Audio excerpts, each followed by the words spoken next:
Улс орны одоо тусгаар технологийн баталгаа нүүрс царайны нэг илэрхийлэл нь бол үндэсний мөнгөнд тэмдэгт байдаг. Тэгэхээр үндэсний мөнгөнд тэмдэгтийг бол тухайн улсын төв банк эрх бүхий байгууллага гаргаж ингээ баталгаажуулж явдаг байгаа. Мэдээж 800 гаруй жилийн өмнө Монголын одоо эзэнт гүрний үеийн Хөвлөн хаан бол анхны одоо алт мөнгөөр баталгаажсан цаасан мөнгөнд тэмдэгтийг анх гүйлгээнд гарч ирсэн ийм түүх бол байгаа.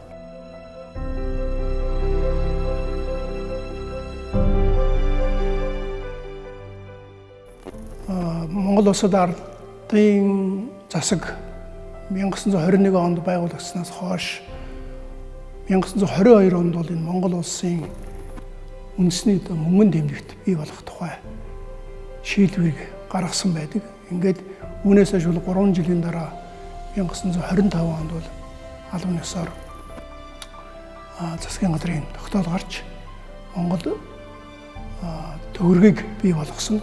Анхны төв банк гэж нэрлэгддэг Шведийн төв банк бол 1668 онд анх байгуулагдаж одоо кроно гэдэг мөнгөөр бол ингээд гаргаж ирсэн. За кроно гэдэг бол өөрөө сахиусан тэнгэр гэсэн юм гаралт үнээс үүдэлтэйгээр ингээд мөнгөнд тэмдэгтээ нэрлэж явж байгаа жишээтэй. За төгрөг гэдэг үг маань бол өөрөө төгрөг гэдэг төгрөг Монгол хэлний төгрөг гэдэг үгнээс бол язгууртай ийм үг байсан. За тэгээд энийг бол үндэсний мөнгөнд тэмдэгт болгож зоосоор бол анхудаа хэвлсэн учраас бол энэ төгрөг гэдэг бол нэрийг авсан байгаа. За ингээд 1924-5 оны үнэн сонноос үзэх юм бол Монгол Улсад үндэсний мөнгөнд тэмдэгтийг цаасан тэмдэгтийг бий болгосон явдал бол эдийн засгийн хувьд маш чухал ач холбогдолтой ийм арга хэмжээ болсон гэж тэмдэглэсэн байгаа нь. Тэрнээс өмнө бол бас энэ мөнгөнд тэмдэгт гарах бас хэд хэдэн тохиолдол байсан юм түүхийн баримтууд байдаг. За Богд хаант Монгол Улс байгуулагдаад анхныхаа мөнгөнд тэмдэгтийг гаргахаар 1913 онд бол бас мөн яриа хэлцээ хийжсэн. Энэ байна. Энэ ингээд Богд хаант Монгол Улсын үед Оростой хамтраад Монгол банк гэж байгуулад тэгээд Оросд захиалсан байна. За тэгээ энэ мөнгийг ингээд нэг талыг ингээ хэвлэлчээд байж исэн чинь Октябрийн хувьсгал гараад нөгөө хаант Орос байхгүй болоод за тэгэнгუთ Большевикууд гарч ирэнгуутаа нөгөө талыг ингэж хэвлээд тэгээ энэ Оростой гүйлгэнд орсон ийм түүхтэй. Айгуу сонин.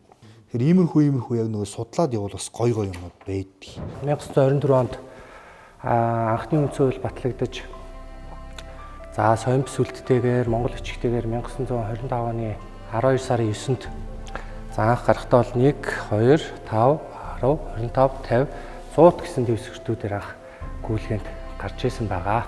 Дэвсгэртийнх нь ингээд номинал буюу хэмжээг нь ингээд үзэх юм бол 1 төгрөг, 2 төгрөг, ингээд 5 төгрөг гэдгээрээ ингээд гараад явж исэн жишээг нь харах юм бол бас Орос улстай бас нэлээд холбоотой байх магадaltaй. Ягаад гэвэл тухайн үед бол тухайн улсад бол ийм мөнгөнд тэмдэгт бол дэвсгэртүүд хэрэглэж байсан. За өнгийн ч гэсэн харахад бол 1 төгрөг нь ингээд шар өнгөтэй, 2 төгрөг нь ногоон өнгөтэй, 5 төгрөг нь цэнгэр өнгөтэй байж байгаа нь тухайн үеийн Оросод хэрэглэж байсан мөнгөний бол бас яг өнгө зүстэй их ойролцоо байсан нь бол ингээд харагддаг. За ингээд энэ төгрөгийг бол Америкийн нэгдсэн улсын Америк долларын тодорхой хувьтай тэнцэх хэмжээгээр тухайн үед бол баталж өгсөн байдаг. Ингэснээр бол Монгол Улсад үндэсний мөнгөнд тэмдэгт бий болж өмнө хэрэгжилж байсан рубль, доллар зэрэг мөнгөнд тэмдэгтийг бол одоо халсан юм аа. За анхны мөнгөнд тэмдэгтэд бас нэг онцгой зүйл байдаг нь одоо гарын үсэг байдаг.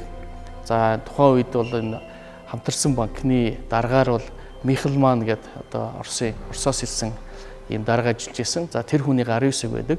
За мөн одоо мөнгөнд тэмдэгтээр Няруу гэдэг Баточор гэдэг монгол хүний нэртэй юм бас гарын үсэг байдаг. Тухайн үед бол энэ хамтарсан банкнд 4 монгол хүн ажиллаж ирсний нэг нь бол энэ Баточор гэж хүн байгаа. Тэгэхээр бол анхны тэр 25 оны мөнгөнд тэмдэгтээр бол гарын үсэг байдгаараа бусад сүүлд гарсан 1939 оны, 1941 оны юм уу 1955 онд гарч ирсэн мөнгнөөс ялгаатай анхны мөнгөн дээр ийм нэлээд 3-4 хүний гарын үсэг байдгаараа ийм онцлогтой байгаамаа. Тусгаар тогтнолын бэлэгдээлээ төгөр 100 жил